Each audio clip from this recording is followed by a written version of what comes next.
Salmo de número 38, versículo ou verso de número 6. Estou recuperando de um acidente que sofri de moto. Por isso que eu estou andando meio assim. Viu, né? Foi ruim. Foi um livramento. Cair de moto não é de Deus. Amém, irmão? Mas Deus deu graça. Estamos aqui vivos para glorificar o seu nome. Salmo 38, verso de número 6. Quantos encontraram? Sinto-me encurvado e muito abatido. Ando de luto o dia todo. Em outras traduções, ando de cabeça baixa.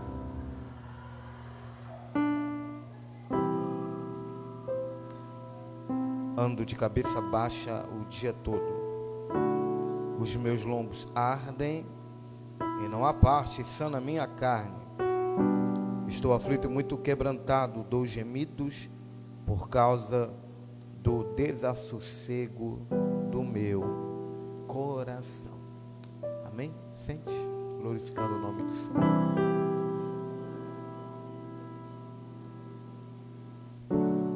Atente para cá. Prometo ser breve.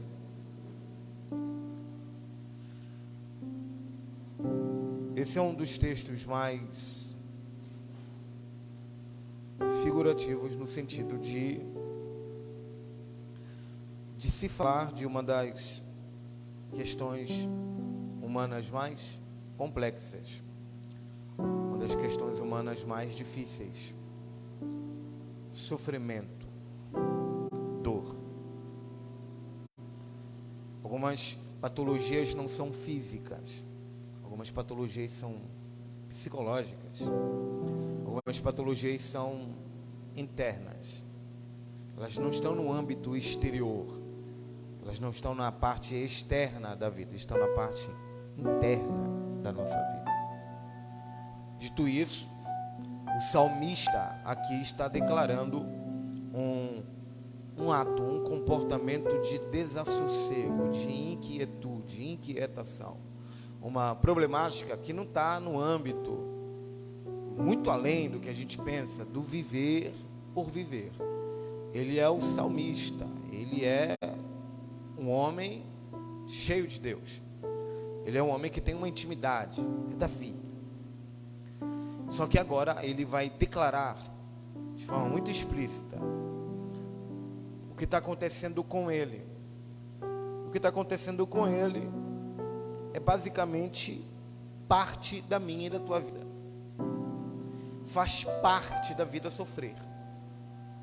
E já dizia Carlos Drummond de Andrade, a vida vai doer até os primeiros 100 anos. Ou seja, a vida dói. E ela vai doer por muito tempo. Só que também não há dor que dure a vida inteira. Sim ou não? Então, se não há dor que dure a vida inteira, logo há uma folga de Deus aí. Salmo de número 4 diz um texto maravilhoso: e na minha angústia tu me destes largueza. A expressão angústia aqui é uma dor não falada, psicologicamente falando. Também sou acadêmico de psicologia. A angústia é uma dor que não se fala, é a dor não falada. Só que a angústia tem como teor uma dor interna, uma dor de aperto, uma dor que aperta, encurrala, uma dor que empurra, compege, te deixa em um beco sem saída, te coloca contra a parede. No literal da palavra, angústia é confinar, apertar, confinamento. É como se eu somente estivesse dizendo: na angústia tu me deste largueza. No traduzir, mais ou menos isso: no dia do maior aperto da minha vida, o Senhor me deu um dia de folga. O Senhor alargou o meu confinamento. Então, quem está aqui pode dizer: esse tipo de mensagem que é indicada ao pregador de hoje a falar, né, iluminada pelo pastor Wesley, é para falar para cada um de nós aqui que não existe de fato um Superman, um super-homem, um super-herói, um vingador da vida gospel. Não existe isso. Todo mundo aqui é humano. Humano. Independente da tua religião, independente do segmento religioso, independente se você é crente ou não, tudo isso vai acontecer com você. Dores, sofrimento. O cérebro. O cérebro, ele ama a tristeza. Se eu puxar na tua memória alguma coisa e te indagar a puxar a tua memória, a primeira coisa que vai vir na lista é uma coisa ruim, uma coisa triste, uma coisa complexa. Porque o cérebro tem a tendência de guardar coisas mais tristes do que coisas alegres. A gente chama isso de memória episódica, memória de episódios. E os episódios que o cérebro mais guarda são episódios tristes. Episódios que não são tão legais. O primeiro beijo, né? Amém ou não? Alguém falou, fez assim, foi triste. Meu Deus, foi, né, Rafa? Né, Vitor? O Vitor sabe, o Vitor conhece isso. Primeiro beijo, primeira decepção amorosa, né? Deus toca, né, varão? É incrível. O teu crush que não, porque existe dois tipos, o crush e o cruz credo. Existem os dois. O cruz credo não está no culto aqui. Ele está aí brotando no bailão, na praça do 8. Está por aí. Quem sabe teu crush está aqui no culto. Crente. Então existe o crush. Aí tem aquele crush que não está muito crente, não está nem aí para você. Aí tu fica toda, né, tristonha, como diz o Vitor, né? É complicado. Tu quer que ele seja no teu coração, mas não é. E o que o Vitor falou é maravilhoso. Só mexe quem mora. Então quando você diz, Jesus mora aqui, ele tem que morar de verdade. Ou ele é morador, ou ele é inquilino. Então se Jesus mora aí, ele vai mexer aí.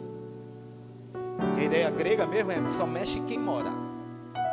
Ou seja, se há um mexer, um movimento, um ato dentro deste ambiente, ele mora lá, ele tem uma legalidade para mexer ali. Então é uma geração que canta a casa é sua, mas Jesus é inquilino. Ele só está aí das 7 às 9. Não funciona dessa forma. Logo dos que estamos lendo aqui, traz a perspectiva de um dos componentes mais comuns na vida: abatimento, angústia, tristeza, solidão, medo.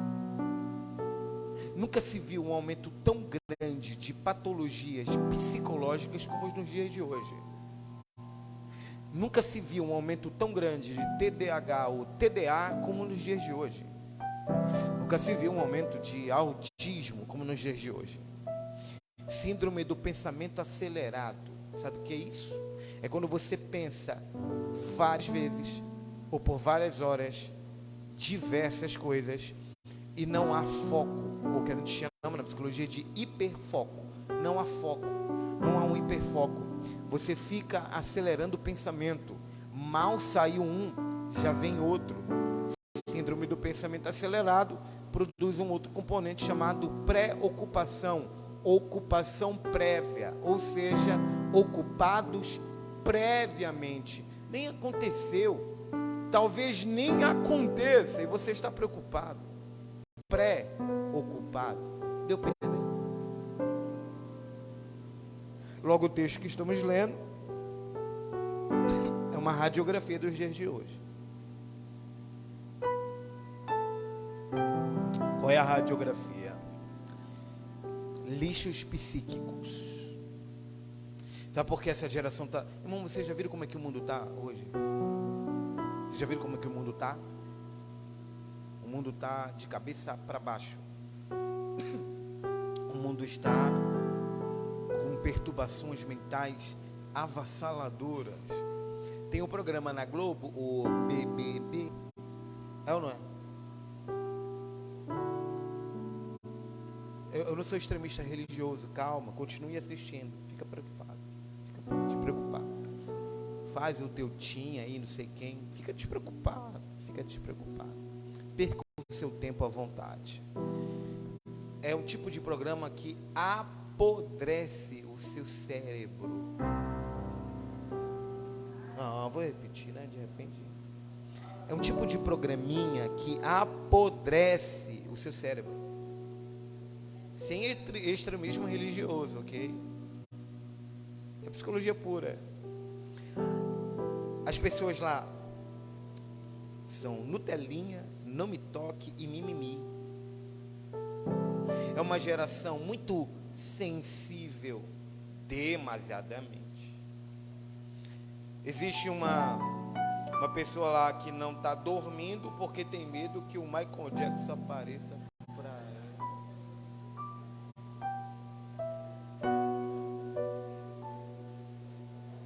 Eu estou preocupado. Eu estou preocupado. Mas porque eu quero dormir, porque ele aparece para mim. Não, gente, calma. Precisa de tratamento. Sabe por que eu falo isso? Porque a maioria das doenças psicológicas, como depressão, ansiedade, esse nível de comparação, porque nós estamos vivendo a era da vitrine, tudo é holofote, tudo é like. Tipo agora, tá tirando foto minha aqui, manda para mim depois, eu vou postar no Instagram. Olha para mim, tudo é like, tudo é vitrine, é ou não é? A lógica do mundo é a vitrine, mas a lógica de Deus é o quarto fechado. Vai repetir. A lógica do mundo é a vitrine, mas a lógica de Deus ainda é o quarto fechado. Sabe como é que se chama isso? Espiritualidade anônima. Eu não sei se você conhece, eu conheço uma galera que ora, eu acho muito bacana. Eles vão lá pro Mangueirão orar. Pra mata da Cozã, pra mata não sei de onde. Bacana, amém? Amém. Tudo bem. Eu prefiro orar lá em casa, no meu quarto. É um bunde de mucuim, carapaname, aranha. Não. Lá no meu quarto, com minha esposa e meu filho, de boa, orando. Olha pra mim, nada contra, hein? Mas eu não vou mais. Ainda mais que o pessoal tá assaltando agora quem tá orando lá. Não vou não, tá doido, é? 400 parcelas pra pagar um celular, o cara vem, tá orando, me passa depois. Continua orando. É assim que eles fazem lá, é sério. Continue orando aí, me dá o celular e continua orando. Não estou nem aí não.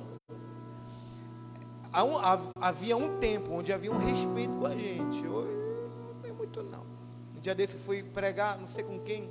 Eu estava no carro pastor, aí o pastor esqueceu o dinheiro. Não tinha nem internet no Pix para passar. Aí ele disse, amigo, eu moro bem aqui na outra quadra.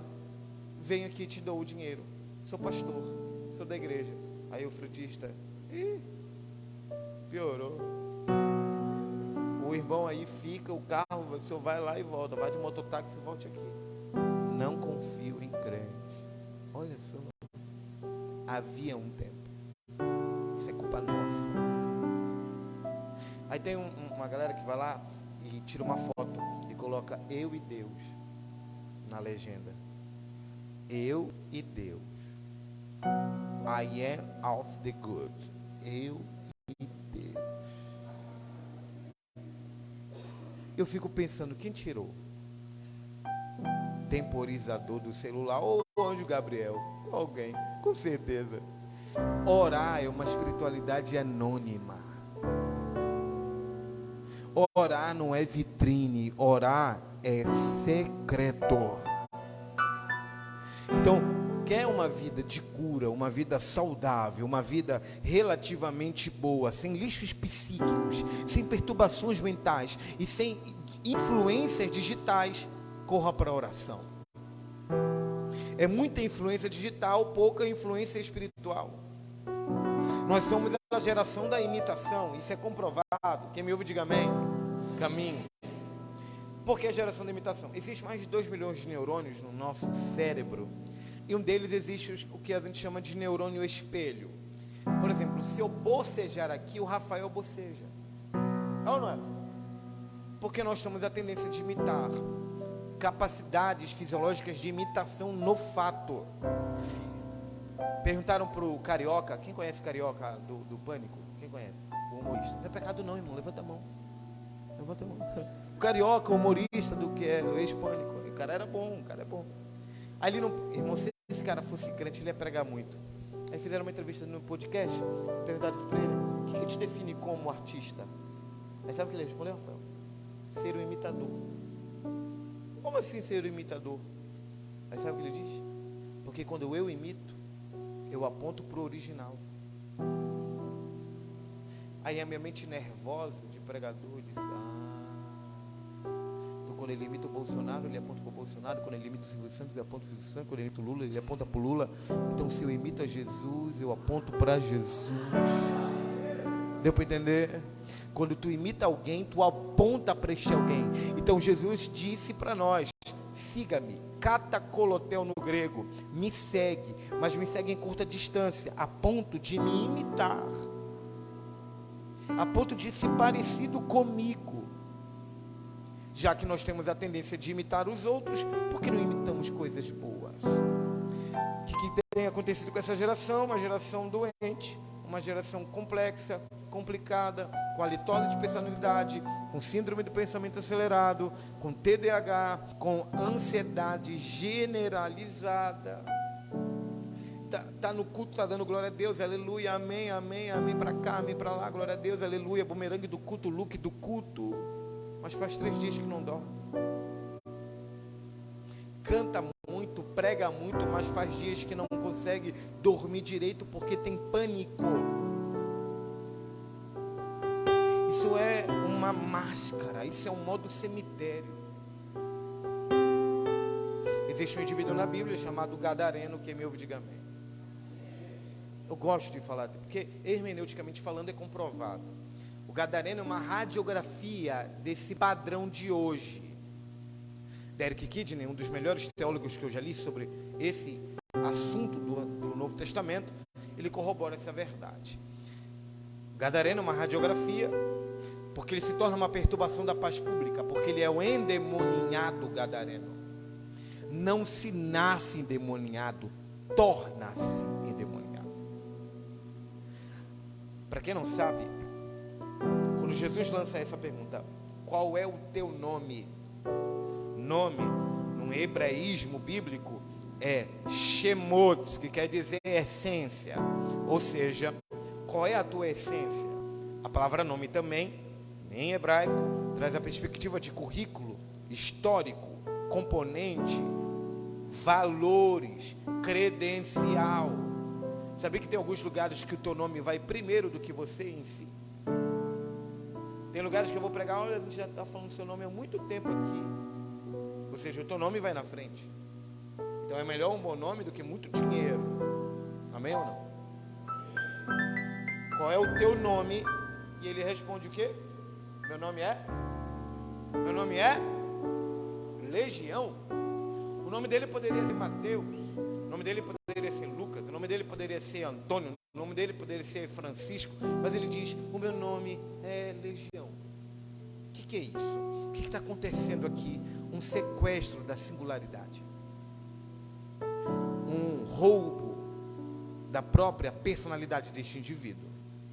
O que é singularidade? Aquilo que me define como indivíduo, aquilo que me define como pessoa.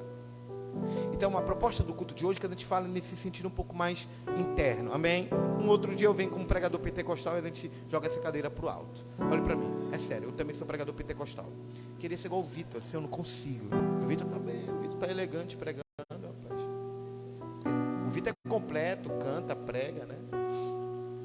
Envia meme para mim todo dia. Ele é completo. Olha para mim, olha para cá. Há um sequestro da nossa singularidade. Sabe como? Vou te dar um exemplo. Tu tem um padrão, tu tem um comportamento, mas se você conversar com uma pessoa durante meia hora, um dos seus conceitos mudará. Se você conversar com uma pessoa por 15 minutos, sabia que ela pode lavar a sua mente? Se você conversar com uma pessoa mais inteligente que você, ela é capaz de levar você para seus próprios ideais. E aquilo que você defendia durante anos, você começa a colocar em questionamento. Porque pessoas são influenciáveis, mais do que influenciadoras. Então a gente é sugestionável, o que eu chamo de síndrome do avestruz. Eu amo isso. Primeira mensagem que eu preguei na tua igreja. Avestruz é um animal onívoro, come carne, come inseto, come sementes, come planta, come folha. É um animal onívoro, não é carnívoro nem herbívoro, onívoro. Ele é um animal sugestionável, porque no avestruz ele coloca tudo para dentro, lata, pedra, lixo, se isso lhe faltar na cadeia alimentar. Então é um tipo de comportamento que a gente pergunta: tá namorando com quem? Com a fulana. Ela ora? Mais ou menos. Ela vai pro culto? Quando dá, né, pastor? Quando dá, né? Quando dá, é? Qualquer coisa serve, né? É porque ela é crossfiteira, pastor. Ela é marombeira, sabe? Ela esmaga, né? Menos o inferno. É isso. 50 por 70, né? Nem mais 10 por 10, né? Ele ora, mais ou menos, né, pastor? O cara tem um bíceps, um tanquinho assim que, ó, rato de academia, menos de igreja. Esse tipo de pessoas são possuídas dessa síndrome de avestruz, que qualquer coisa serve. Qualquer emprego, qualquer porta, qualquer conversinha fiada, qualquer proposta, qualquer papinho, qualquer oi sumido. Aquele olhinho que te aparece 1h30 da manhã não é de Deus, é Satanás. Aquele emojizinho do olhinho, pia assim, aquele ali é o demônio. É o demônio, é o demônio, é o demônio. É o demônio. Mão, é de madrugada e eu fulano manda o olhinho. Nunca esqueça dessa mensagem. E o pastor falou que é o capiroto. Então, bloquear é o olho do Satanás. Amém ou não? Não seja sugestionável. Seja como Daniel. Sabe o que define Daniel, o profeta, o jovem Daniel? Na primeira fase dele, é um adolescente, inteligentíssimo, dotado de um espírito de excelência. Ele exerce um verbo chamado verbo exceler, verbo da excelência. E sabe o que é excelência? Vou dar um exemplo. Certo dia eu estava andando aqui pelas ruas, né? Aqui, bem e tal, e eu vi uma coisa muito engraçada, até uma vez conversando com a Laíde sobre diligência e excelência, a gente tem esse exemplo interessante. Limpa a fossa. Já viu isso nos muros, escrito com númerozinho? Sim ou não? Limpa a fossa, número tal, limpa a fossa, nos muros. Aí tu vai para onde tu vai, tem esse negócio. Limpa a fossa, limpa. O cara tá rico, irmão. Limpa a fossa, limpa a fossa. Só que um dia lá por centro da cidade eu vi uma outra empresa escrita assim: limpa a fossa, parênteses, com detergente especial. Tá, amém, é agora sim, é o brabo. Sabe por quê? O que é excelência? É fazer o que todo mundo faz, mas fazer melhor. Prega como todo mundo prega, mas se esforça. Toca como todo mundo toca, mas toca melhor. Canta como todo mundo canta, mas canta melhor. Viva o verbo exceler, o verbo da excelência, o espírito excelente.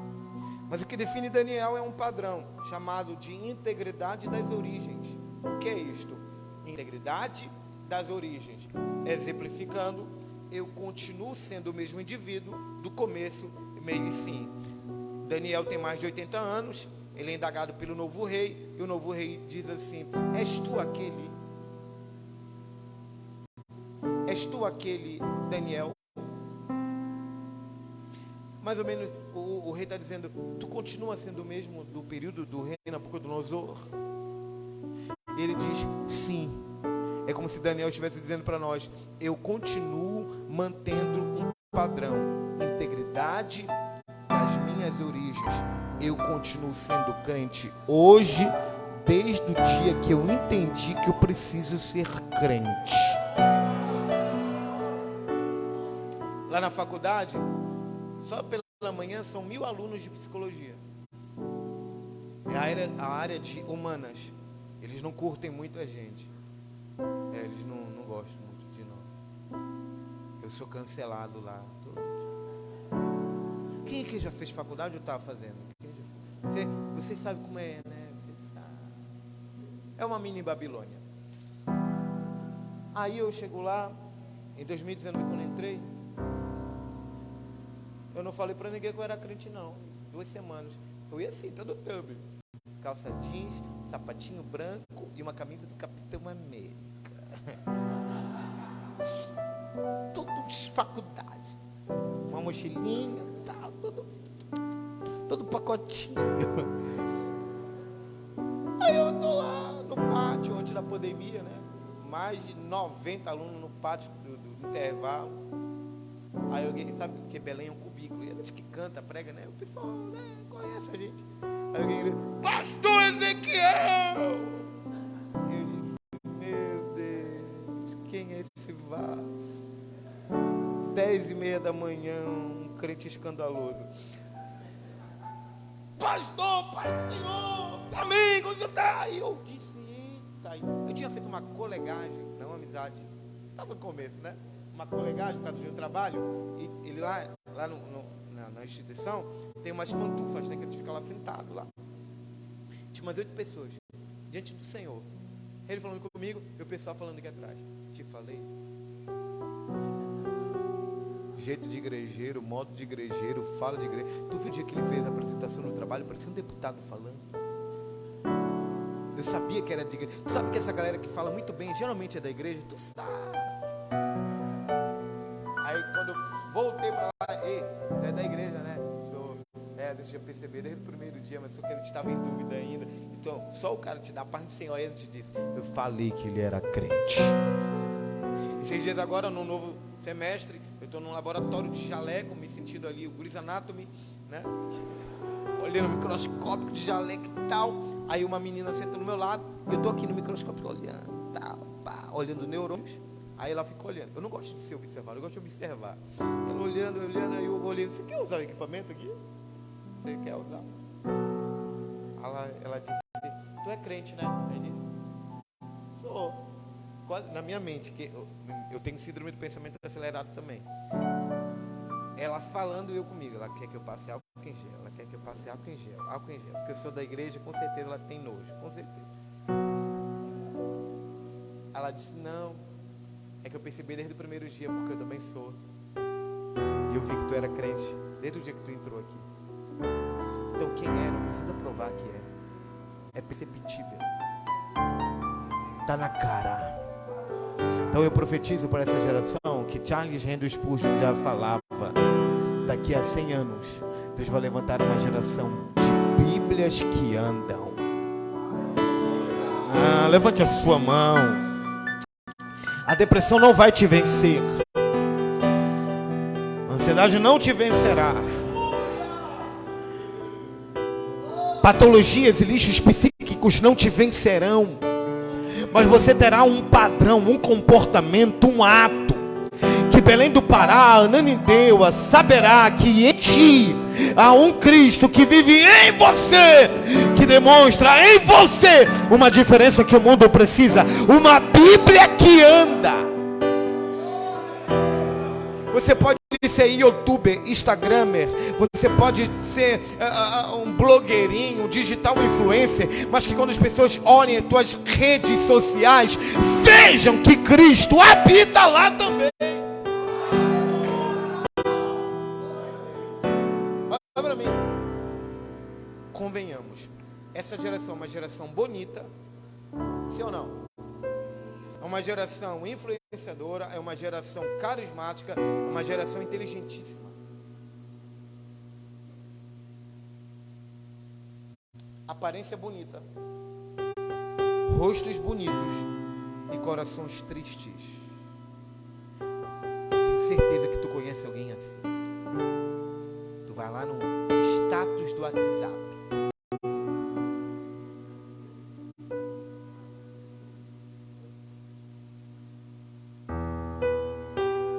Abre um WhatsApp, um status de um adolescente. Tá com uma musiquinha mais ou menos assim. Uma musiquinha triste. O desenho do Naruto.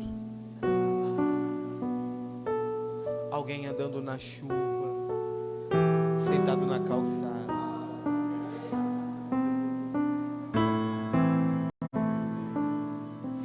Aí tu passa de novo, aí tem um outro adolescente, outro jovem, com uma musiquinha triste, com uma legenda de TikTok, com dizeres tristes e frustrados.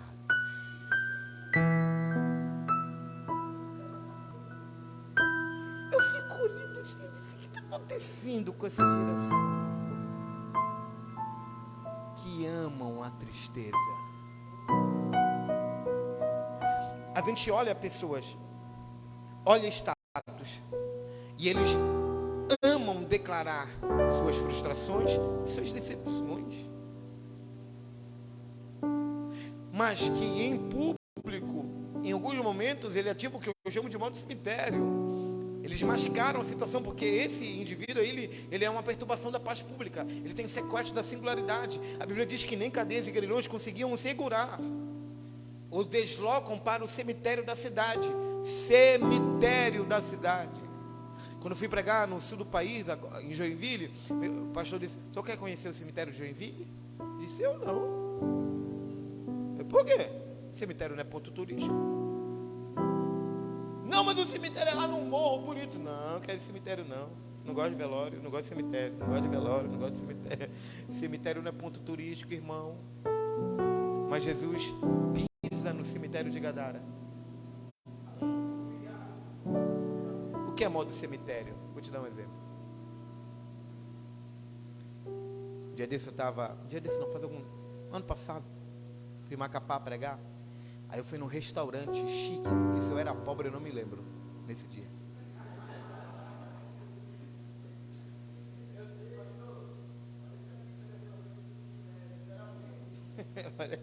É forte. Aí tava lá ao meu lado um casal que pediu uma lagosta. Primeira vez que eu vi lagosta na minha frente. Para mim é um camarão grande. Eu peço o que o Senhor quiser. Confia. Não faz isso comigo, pastor. Chiquérrimo. Aí a menina, o casal, pegou o celular dela e foi fazer o quê? Bumerangue. Colocou no melhor filtro, com um flashzinho para dar um efeito, e ficava fazendo. E o namorado com cara de tacho, querendo comer, com fome. Aí ele falava assim para ela: "O que tu tá fazendo?" Status. Stories.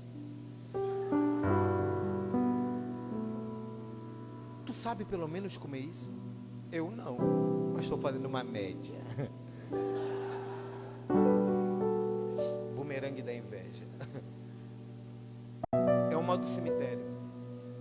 Quem vê boas postagens, quem vê boas roupas, não vê coração.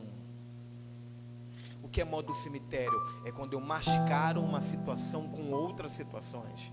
Quem vê cantando muito, pregando muito, tocando muito, com boa roupa, bons lugares, bons restaurantes, bons aeroportos, vive viajando, diz: tá bem, tá vivo, tá feliz. Mas no diagnóstico de Cristo, no seu autodiagnóstico, tá tudo bem. No diagnóstico de Cristo, modo cemitério ativado com sucesso. Ezequiel, tu já pregou no modo cemitério? Várias vezes. Com o coração em frangalhos, mas pregando felicidade. Com o coração apertado, pregando vitória para alguém. Já cantou no modo cemitério? Já pregou no modo cemitério? Já foi para o culto sem querer ir para o culto? Já deu glória a Deus sem querer dar glória a Deus? Modo cemitério ativado com sucesso. Sabe por quê? Porque como eu não posso mostrar para os meus irmãos que eu tenho depressão, ansiedade, TDAH, autismo, distração, eu estou viciado em várias coisas que desagradam o Senhor, eu estou vivendo uma vida mascarada, uma vida falsa. A palavra máscara em árabe é mashará, que significa ridicularidade. É ridículo ser mascarado, mas quem olha está bem, está feliz, está crente, está grandão, né? É o brabo, é o cara. Não é. Você só ativou o modo cemitério. Você tem depressão, faz 3 dias que não dorme, tem síndrome, tem pesadelos, tem pânico, faz dias que está com crise de ansiedade e não consegue nem respirar. A palavra ansiedade no grego é estrangulamento. Está estrangulando-se. Mas quem vê, está tudo bem, porque está no teu bumerangue, está tudo bem. Mas tu não é o teu Facebook, tu não é o teu Instagram. Tu é o que tu é quando tu coloca a tua cabeça no travesseiro para orar. Você é o que é quando você dobra o joelho na beira da cama para orar. Porque na oração não dá para maquiar as situações. Porque para quem você ora, te conhece por dentro e por fora. Só que Jesus pisa em cemitérios. Ele chegou com os discípulos. Tá no texto. Vamos ali? Ali aonde? Em Gadara. Se fosse hoje, os discípulos poderiam dizer: o senhor quer ir no resort de Gadara? Não. O senhor quer ir no hotel 5 estrelas em Gadara? Não. O senhor quer ir nos melhores restaurantes de Gadara? Não. Eu quero pisar no cemitério da Maria, do Pedro, do Antônio, do Lucas, da Manuela, do Emanuel, do Wesley, do Victor, do Ezequiel. Eu quero pisar no cemitério de alguém. Levante a sua mão em nome de Jesus. Ezequiel, o que acontece? O que acontece? Quando Jesus pisa no cemitério, Jesus diz assim: sandálias, vestido e perfeito juízo. Quando ele é curado, a vizinhança diz assim: não é este o menino endemoniado, o gadareno? Mas agora ele está assentado. Olhe para mim, estar assentado é diferente de estar sentado. A expressão estar assentado é um nível de concentração ou compenetração. Ou seja, ele está concentrado. Ele não está mais ludibriado, aloprado, acadiano. Essa palavra aloprado vem do termo lorpa, é uma palavra antiga, morta, mas ela tem um significado. A palavra lorpa, no literal, significa sem parafuso. É daí o adágio, parafuso solto. Ele está fora do eixo, ele está vivendo uma prodigalidade. O filho pródigo vive prodigalidade. Ezequiel quer prodigalidade, viver uma vida sem calcular. Ezequiel quer prodigalidade, é viver uma vida sem cálculo. Se você pesquisar qualquer palavra com a palavra pródigo, significa viver a vida sem calcular. Então todo pródigo vive uma vida dissoluta. Só que o texto diz caindo em si, e que isso no grego é maravilhoso, porque a expressão cair em si é voltando para o eixo. A mesma coisa com o gadareno. O texto diz, agora ele está assentado, vestido e com perfeito juízo. A palavra ali no grego é profonetes. Uma das. Essa palavra traz a ideia de lidere a sua mente. Sabe quem é o gadareno? Alguém que se arranhava com pedras de dia e de noite, vivia nos sepulcros. É engraçado, porque o gadareno é uma radiografia nossa. Aparentemente vivo, mas vive nos sepulcros. Aparentemente vivo. Isso não é clichê de pregador, isso é Bíblia. Aparentemente vivo, mas vivendo em sepulcros. Que sepulcros? Doenças psicológicas. Que sepulcros? Você vive se comparando com os outros. Não interessa se a fulana é mais bonita. Cada um é cada um. Não interessa se alguém já está pregando o Brasil inteiro. Vai chegar a tua hora. Não interessa se alguém tem o 11, o 10, o 14, o 15, se é o XR, se é o 11. Não interessa. Ah, porque você precisa passar. Não. etapas. Etapas. Tem que ter Bíblia. Isaías capítulo 28 diz o texto: a ferramenta que se trabalha com endro não é a mesma ferramenta que se trabalha com trigo. Está na Bíblia. A ferramenta que se trabalha com trigo não é a mesma ferramenta que se trabalha com cominho. A ferramenta que eu trabalho no cominho não é a mesma ferramenta que eu trabalho com cereal. A ferramenta que eu trabalho com cereal não é a mesma ferramenta que eu trabalho com a cevada. Sabe o que Deus está dizendo ao profeta Isaías? Endro é endro, cominho é cominho, cevada é cevada, trigo é trigo e cereal é cereal. Vita é vita, Ezequiel é Ezequiel, Wesley é Wesley, Rafael é Rafael. Cada um no seu quadrado. Ó, tá doente? Tá frustrado? Tá triste? Tá querendo apertar o gatilho? Irmãos, vocês já viram como é que está o Brasil? Essas semanas agora, as pessoas estão matando crianças por causa de um gamer. E no Brasil tudo vira moda, tudo é modinha, até matar criança virou modinha. Efeito contágio.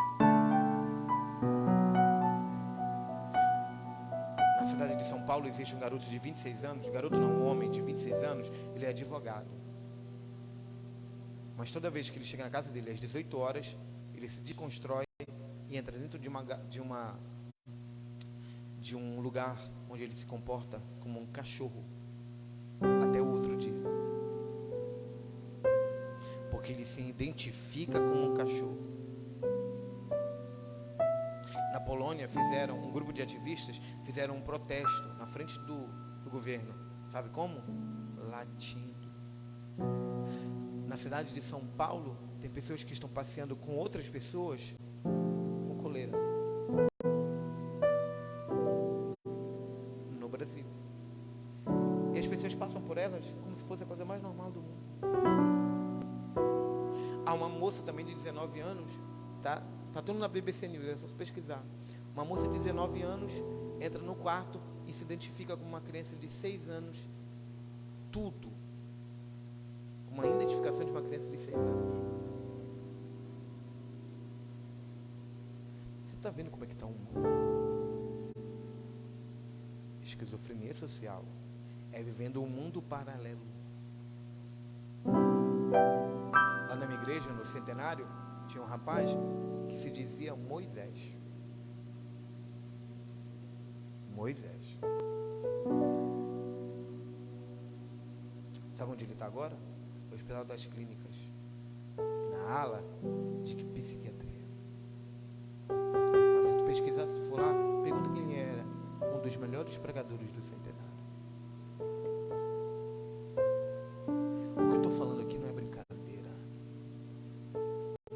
Hoje são eles, amanhã. A nossa mente é perturbada 24 horas por dia. Eu fiz um trabalho, eu tirei 10, eu tenho como te provar isso. Está tudo no app. De processos grupais, e a minha turma era para falar de mídia social.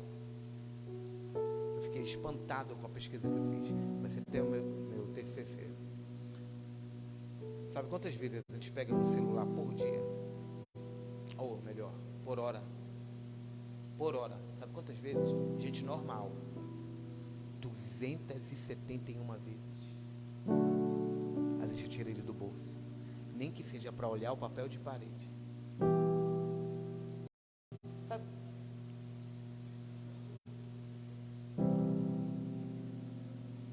Não tem internet, aí tu fica olhando.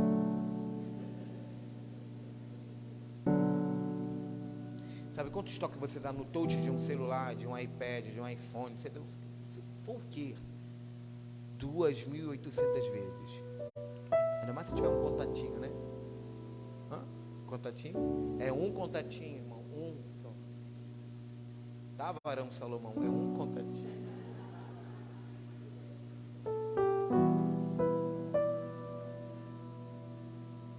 (2.800 vezes.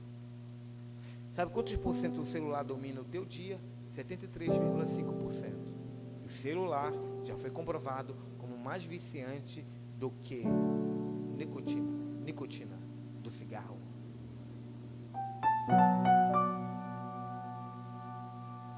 Redes sociais são legais, eu tenho todas praticamente, mas elas precisam de um limite, porque elas defragam o teu cérebro, apodrece a tua mentalidade.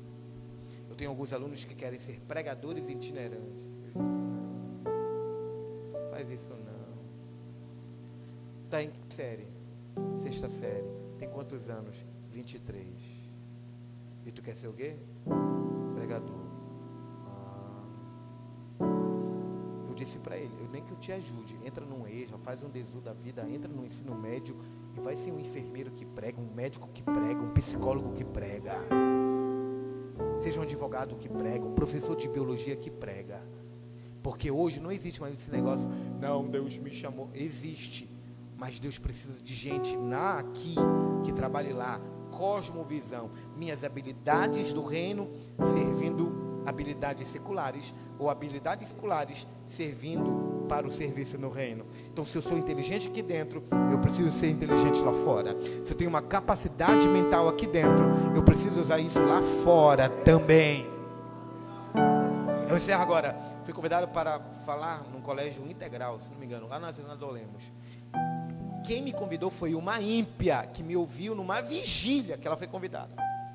Disse, pastor, você pode ir lá na minha escola, eu sou coordenadora, e a gente vai fazer o Enem, e os meninos lá tudo ansioso, tudo com depressão, ansiedade, mas o Senhor não pode falar o nome de Jesus lá, nem da Bíblia, nada. Deixa comigo, bora lá, eu vou estagiar lá, bora lá. Eu amo isso, é a minha futura profissão. Fui lá, falei, sem nenhum versículo da Bíblia, diante do Senhor. Aí é uma menina.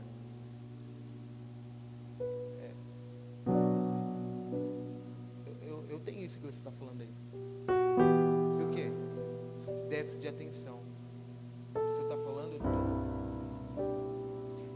Aí comecei a falar comportamentos depressivos. Aí uma levantou. Eu tenho, desde que eu fui abusada pelo meu tio. Aí o outro, meus pais se separaram e eu não estou bem com isso. A outra, a minha namorada me deixou. O outro, revelei para o meu pai que sou homossexual. E começaram a se falar. Caiu uma graça. Onde todos estavam chorando. Nesse intervalo a coordenadora saiu e voltou. A primeira coisa que ela me repreendeu, o senhor pregou, não foi? Disse, não falei nada, tinha nenhum versículo da Bíblia. E que graça é essa?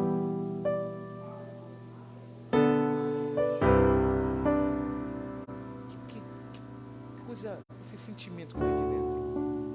Esses meninos faltam se engalfinhar todo dia, agora estão se abraçando.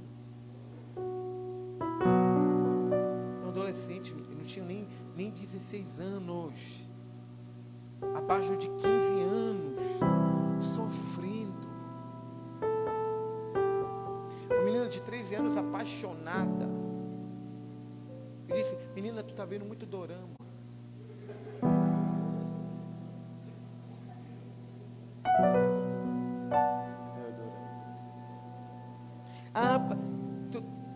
Quem é ali o varão ali? Aí eu olhei, não, é aquele ali? Gente, eu não sou feio, eu sou rústico, mas ele era diferente, ele era mais do que rústico. Eu dizia, aquele menino, ele não está apaixonado, né?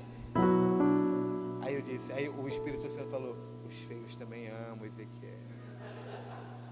Não vê tu. Amém. A gente brinca assim, mas a gente vê uma geração vivendo acima das etapas, coisas que nem é para viver ainda. Deixa eu falar aqui, eu encerro. Relacionamentos, escolhas vão definir que tipo de futuro vai ter. Namoro, na perspectiva filosófica, é amizade com intimidade de intelecto.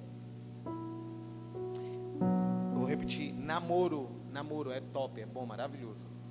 Mas é uma amizade com intimidade, em primeiro plano, de intelecto. É tu olhar para alguém para se cumprir Amós capítulo 3.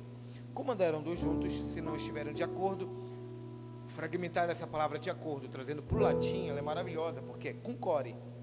A palavra cum significa junto, core, coração.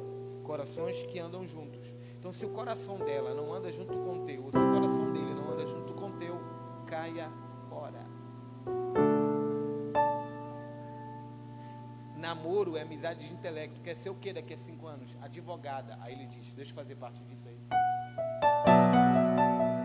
Tu quer ser o que daqui a 5 anos? Delegado do PRF. Quero ser policial federal. Ela vai dizer, nossa, eu amo o homem de farda. Deixa eu fazer parte disso aí. É ou não é? É namoro de intelecto. Tu quer o teu futuro? Bora compartilhar. Porque namoro é uma tentativa, mas também é um pré-compartilhamento de vida. Pré-compartilhamento de vida. Pré-compartilhamento de vida. Pré. Não é ser dono e nem dona. É uma prévia.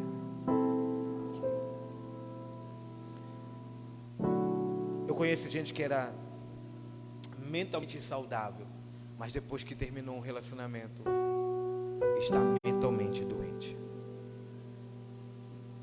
Cuidado com as tuas escolhas. Porque quanto mais tempo com a pessoa errada, menos tempo com a pessoa certa. Vou repetir. Quanto mais tempo com a pessoa errada, menos tempo com a pessoa certa. Ó, o Rafael, tá vendo aí? Rápido. Eu passei um tempo com uma pessoa errada. Ela terminou comigo 7 vezes. Quantas vezes? 7. Eu tô vivo. Sobrevivente. Eu já sou magro. Eu emagreci 12 quilos. Na época, 2008, 2009, 2010. Namoramos 2 anos e meio. Terminou comigo 7 vezes. Na 8ª vez, eu terminei com ela. Não tinha Uber nem mototáxi na época. Ela morava no bairro do Sideral, eu morava na Cabanagem. Eu fui do bairro do Sideral para Cabanagem, 11 e pouca da noite, chuviscando, igual um clipe de dorama.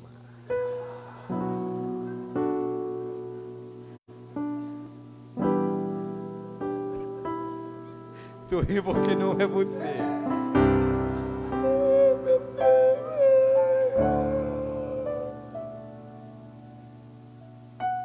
Eu cheguei um dia e disse, eu não quero mais viver isso. Fiz o propósito com Deus, orei para esquecê-la. A bendita cuja era da mesma igreja que eu. Mudei de igreja. 2019 foi o ano que mais viajei para fora do Pará. E postei uma foto no avião. Se eu era pobre eu não me lembro. Eu e minha esposa. Casei porque eu sou dizimista. E porque quem não tem beleza tem que ter talento. Amém? Quem não tem beleza tem que ter talento. Inteligência, pelo menos. Aí tirei uma foto. Uma selfie. Tu acredita que a bendita coisa comentou? Poxa. Era pra eu estar aí, né? Eu disse, olha quem me segue. 1, 2, 3, 4, 5 BBC, não sei o que. Ele disse, olha, não colocou nem o nome direito. Aí eu disse, olhei assim, coloquei uns 47 kkk.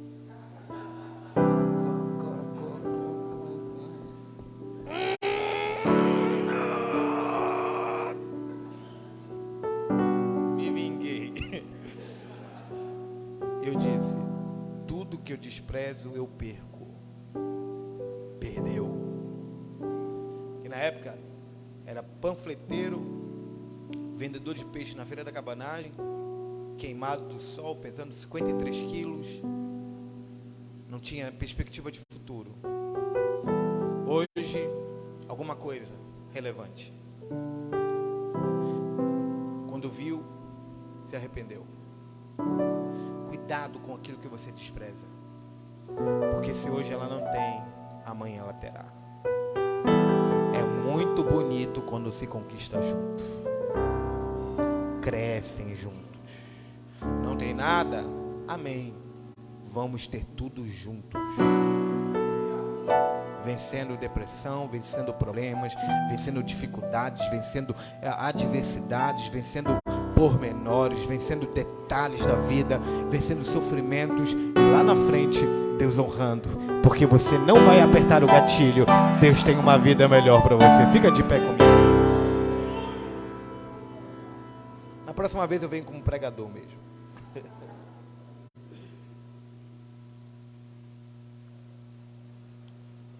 Eu quero que você, se você tem alguma amiga ou um amigo do seu lado, um namorado, namorada, noivo, esposa, vem aqui na frente com ele agora, por favor, com a sua amiga, seu amigo, namorado. Vem, pode vir. Pode vir.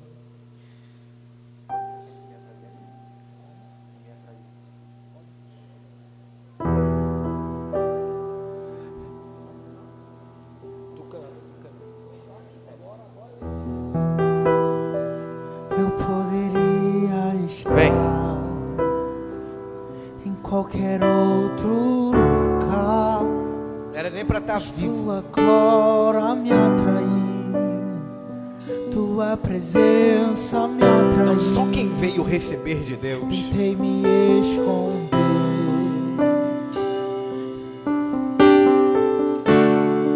Eu quero orar pela sua vida. Pode vir. Tua glória me atraiu. Você não vai apertar o gatilho. É que a sarça pegou fogo e não se consumiu, e a voz que saiu dela um dia me atraiu, e o meu coração queimou até que descobriu que um dia com tua glória vale mais que 1000. É que a sarça pegou fogo e não se consumiu, e a voz que saiu dela um dia me atraiu, e o meu coração só quem pode adorar a Ele. E um dia em tua glória, um dia com tua glória vale mais que 1000. Eu oro para que a tua vida, eu oro para que os teus relacionamentos, eu oro pelo teu matrimônio, pelo teu patrimônio, pela tua mente, pelos teus pés, pelos teus olhos, pela tua mente. Eu oro para que a tua saúde física, mental, espiritual estejam saudáveis. Relacionamentos saudáveis, amizades saudáveis, um ministério saudável, uma mente sã, uma mente atraída pela presença do Espírito de Deus. Não éramos para estar aqui,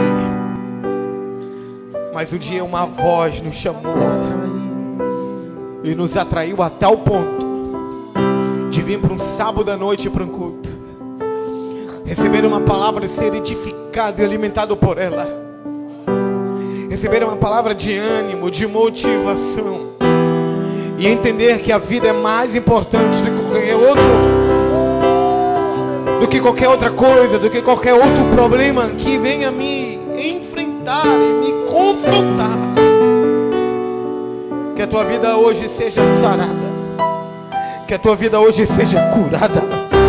Não só quem pode adorar a esse Deus. Eu vou deixar você fazer alguma coisa. Só quem pode adorar, vai. Tentei me esconder, com medo de não viver, mas tua glória me atraiu, tua presença me atraiu. É que a sarça pegou fogo e não se consumiu, só quem pode adorar, vai. Saiu dela um dia me atraiu, e meu coração queimou até que cobriu, e um dia dia com tua glória, um dia com tua glória vale mais que mil.